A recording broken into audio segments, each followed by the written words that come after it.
Hola, ¿qué tal? Soy David Martos, estamos en el Festival de Sitges, edición número 58, en este set audiovisual patrocinado por Repsol y con la colaboración de SCAC. Hoy recibimos con toda la energía del mundo a Eduardo Casanova y a Omar Ayuso. ¿Cómo estáis? ¡A tope de gasolina! Cargadas las pilas para empezar la Cargadas las jornada. pilas. Que presentan Muy bueno el Silencio chiste. en este Festival de Sitges, Silencio que pasó por el Festival de Locarno Sí, y que se acabará viendo en Movistar, Movistar Plus, el 1 de diciembre, ¿no? Con motivo del Día del SIDA. eso es. Bueno, Edu, el viaje de Silencio, ¿dónde empieza? Cuéntanos. Pues mira, bueno, Apoyo Positivo es una ONG con la que yo he colaborado en muchas otras ocasiones. Ellos tienen un compromiso muy grande con lo que hacen, que es dar apoyo a las personas con VIH, sobre todo a las personas con VIH en estado de vulnerabilidad o no visibles.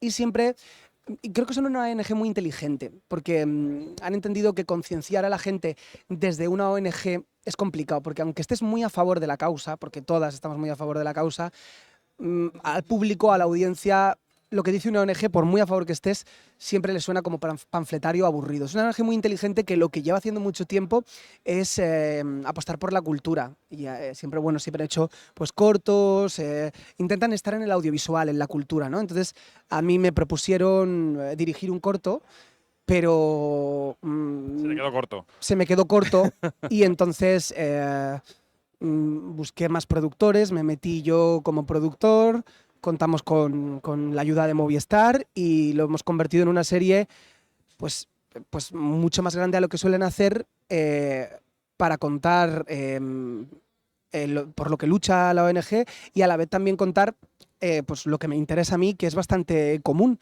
que es hablar de las personas que están en los márgenes, que en realidad es mi filmografía, mi corta filmografía gira en torno al mismo tema, hablar de las personas que están en los márgenes, porque lo que está en los márgenes siempre es mucho más interesante que lo que está en el centro. Eso tiene mucho sentido. Tu serie se desarrolla en varios planos temporales Ujú. y la historia que escoges para hablar de este dilema sobre el silencio, sobre si el silencio protege o el silencio mata, ¿no? Que en el fondo es lo que te preguntas en la serie. La historia que escoges es vampírica. Escoges a los vampiros como símbolo de lo que se puede transmitir o no, se puede detectar o no, se puede temer o no, ¿no? Y allí hay un humano que se llama Omar Ayuso que sufre un poco a esta familia de vampiras que tú has dibujado. ¿Cómo recibiste el Bueno, proyecto la de...? sufre y la hace sufrir, ¿eh? Sí, sí, claro, evidentemente, no quería hacer un spoiler, pero también él tiene Bueno, es verdad, lo he hecho es fatal. agente del mal.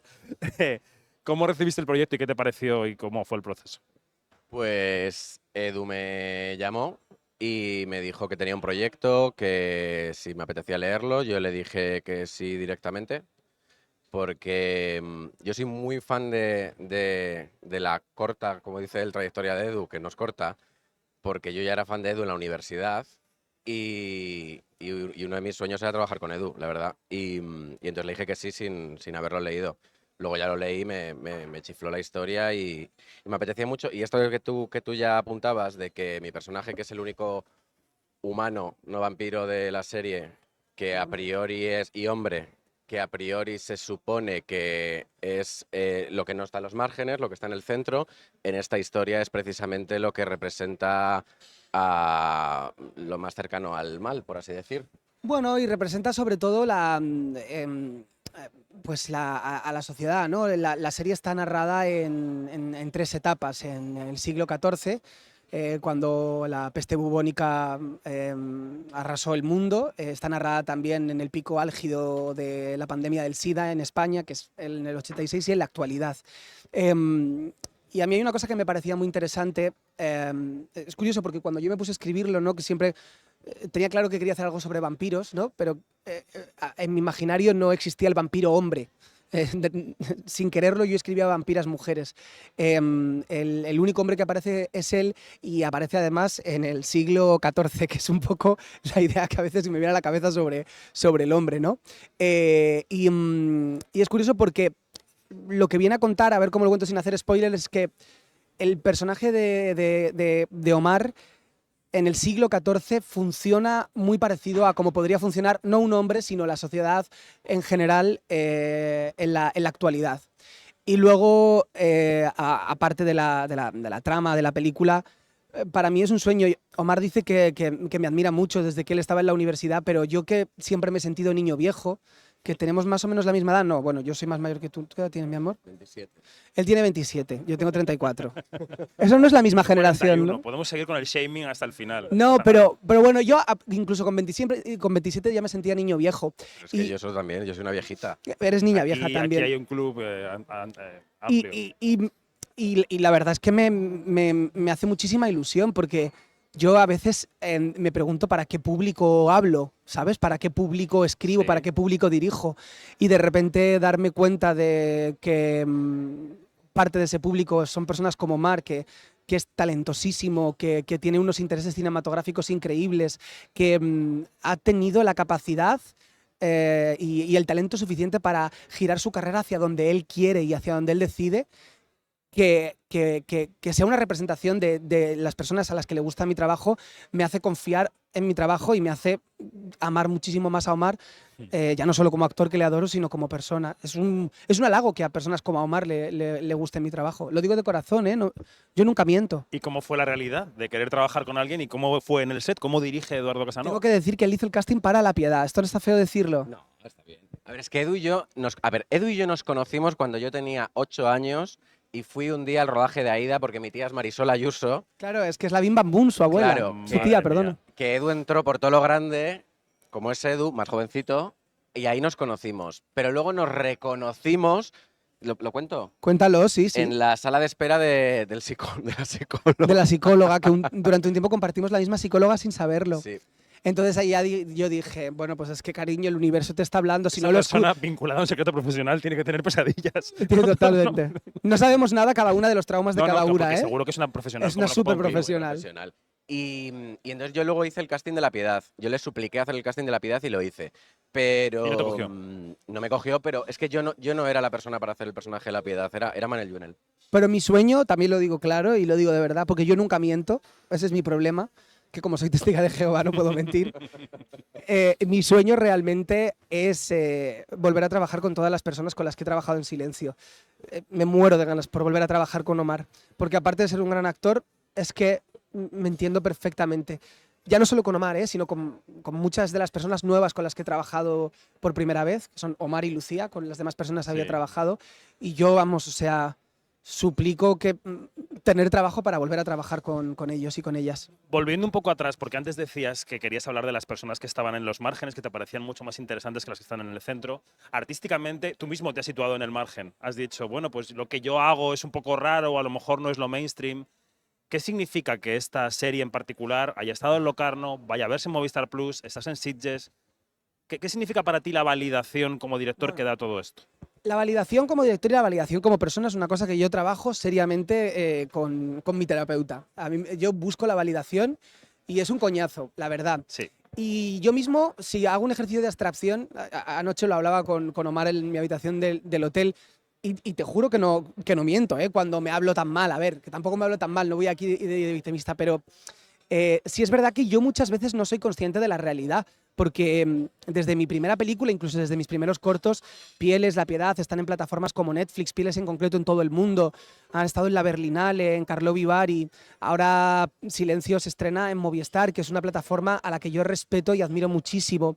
Entonces es verdad que hay cierta discordancia entre mi pensamiento o mi necesidad de validación con la validación que me llevan dando y desde siempre. Y es difícil para mí hacer ese ejercicio de verlo, la verdad, estoy en ello. Pero cuando consigo hacer ese ejercicio de abstracción y ver, jope, que mi trabajo, que no es mi trabajo, es mi vida, porque si no, mi vida no tendría sentido sin esto, consigo ver con ese ejercicio de abstracción que es querido y que es valorado, es cuando yo realmente soy feliz. Y me gustaría aprender a ser más feliz sin tener que hacer ese ejercicio de abstracción, directamente reconociéndolo. Pero para eso hay que evitar el ruido, evitar mucho ruido a veces. Y esta profesión no es la más adecuada quizá para eso. No, en esta profesión no hay nada de silencio, hay muchísimo ruido. Bueno, hay mucho silencio, pero no el interesante. De todas maneras, si me permitís, Sí, claro. como lo veo yo como espectador, yo creo que al final cuando haces un cine que habla sobre los márgenes y que menea de alguna manera la estructura normativa, lo lógico es que la estructura normativa diga, ¡ay! Se resienta, ¿no? Se resienta y se ponga la contra. A mí eso me parece sintomático para bien de lo que significa la obra de Eduardo dentro del cine español. Me imagino que siendo Eduardo eso luego se sufre más. Yo, por ejemplo, de alguna manera lo disfruto porque creo que lo que estás haciendo lo estás haciendo bien. Pero es que es muy maja. No, pero a ver, quitando también toda esta ola como de pesimismo, yo no estoy en un momento pesimista para nada y estoy muy feliz y la verdad, En un buen momento. estoy en un buen momento, como decía Nebulosa, ese gran grupo pop. Tantas alegrías nos dio. Pero que lo que te quiero decir es que yo estoy en un buen momento y sí empiezo, o sea, empiezo a escuchar lo bueno dentro de mi cabeza y estoy muy agradecido, muy agradecido y además lo veo, ¿no? En el hype, en la gente, que la gente tiene muchas ganas de ver Silencio y soy yo el que tiene ganas de que llegue el 1 de diciembre para que toda la gente lo pueda ver. ¿Y cómo es tu camino, Omar? Que entre el mainstream y lo autoral, ¿cómo te vas tú haciendo Es que es un camino lugar como parecido, la actor verdad. en el panorama? Pues yo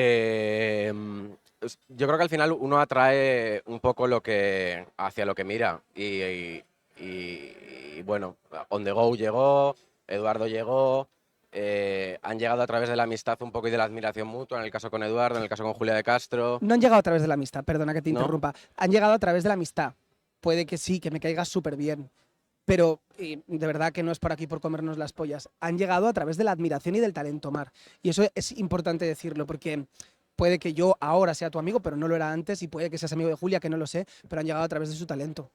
Es verdad, ¿eh? Que si no es como a mí me preguntan, ¿por qué trabajas tanto con Ana Polvorosa? ¿Por qué es tu mejor amiga? Digo, bueno, soy mi mejor amiga, pero es que es la mejor actriz de este país también. Y ya te dejo continuar. Está fenomenal. Sí, pues es que en realidad tampoco sé cómo contestar a la pregunta. Es decir, ¿hay decisiones que se pueden tomar para ir haciendo ese camino? ¿Son los noes los que lo conforman? ¿Es A mí suerte? me encantaría decirte que son los noes, pero son los noes relativos. Entre lo que llega, claro. Entre lo que llega pero yo sí que creo que de alguna manera uno atrae lo que de alguna manera un poco quiere. Y o yo he tenido la suerte o el talento, a mí me cuesta hablar en esos términos, de que lo que me ha llegado es un poco cosas que a mí como espectador son las que me gustan. También creo que a mí, por ejemplo, me ayudó mucho a cambiar un poco el rumbo el empezar a hacer teatro. No sé, es que en realidad no te sé responder la pregunta porque no ha habido no ha habido una táctica para llegar a ello. No lo ha habido. Yo creo que la vida es más inteligente que todos nosotros y la vida al final te coloca en el lugar en el que debes estar. Omar es un artista. ¿Dónde va a estar si no? También te digo, gracias. Nada, Tú a mí también me lo pasa eres. exactamente lo mismo. Yo también estoy entre el mainstream y el underground. También te digo, yo creo que ayuda a no estar peleado con el mainstream. Yo no estoy peleado con el mainstream. Lo estuve, ¿eh? Pero a día de hoy no. Y creo que es perfectamente compatible hacer Silencio o hacer On The Go y a la vez hacer una campaña publicitaria y una serie de plataforma más convencional y no creo que... O sea, no tengo esta cosa del capital actoral, de que eres mejor o peor actor en función de las cosas que hagas. No creo que tenga que ver con eso. Bueno, está el factor de que hay que vivir, por un lado. Claro, eso Claro. es lo Y que el iba a factor decir. de es que hay muchos públicos. Y que esto es un que trabajo, como quieren decía cosas Paquita diferentes, Salas. Ya efectivamente. está. Bueno, vamos ya con la última pregunta. Vamos a recordar que las energías de Repsol mueven este festival por segundo año consecutivo. No solo aportando soluciones energéticas, sino ofreciendo experiencias para que el público lo pase de miedo. Y al hilo de esto del miedo, ¿habéis Qué notado bien que traído. hemos integrado al patrocinador en este momento? No, y muy bien integrado, la verdad. El miedo, quiero películas de vuestra vida, de terror, que os hayan marcado por el miedo. ¿Qué películas os han dado miedo? La semilla del diablo es mi película de terror por antonomasia y mi película favorita. la verdad. Maternidad. ¿Eh? Maternidad. Sí, bueno, es que la diablo. maternidad es uno de los temas que más ronda también mi trabajo como director. Ya lo visteis en Pieles y también en La Piedad, en fin, y también en Silencio. La semilla del diablo me parece una joya y me parece que es la mejor película de Polanski y me parece que es la primera gran película de terror. También te digo, es muy difícil elegir una sola película, pero como solo hay que elegir una me Bueno, quedaría con La sí, Piedad. Por decir alguna. Omar. Uy, con La Piedad, perdón, con Silencio. No, que soy Con La disléxico. Piedad. Con la semilla. Con La semilla del diablo. Yo es que soy más básica que la tabla del cero, pero a mí la película de terror que más me marcó cuando era pequeño fue El Resplandor, que me Bueno, obsesioné eso y no es de la, básica, que- cariño, y eso la es vi de sin parar. clásica, eso es de No, es que es un clásica. peliculón, o sea, el Sí. terror es un factor más, es un Sí. peliculón. Aunque yo siempre digo que a mí el terror que más me da es el humano. O sea, para mí, Amor de Haneke es una película de terror. Totalmente. Mi película de terror fue Entrevistar a Haneke. ¿Cuál? Pero esto lo contamos ¿Cuál otro ha día. dicho? Entrevistar a película de Haneke. terror fue Entrevistar Pero a esto lo Haneke. contamos otro día. Uy, me encantaría saber eso. Oye, Sí. muchísimas No, gracias. no, a vosotros, Y, que por favor, el 1 de diciembre, silencio en Movistar Plus. esto lo hemos 1 de dicho y lo diciembre, hemos Movistar repetido. Plus, 1 de silencio. silencio, Movistar Plus, Movistar silencio. Os calláis un rato y veis esto. Muy bien. Eduardo, Omar, gracias. Gracias a ti. Seguimos Gracias a aquí, ti. Noteco, primera con K y segunda con C. Hasta ahora.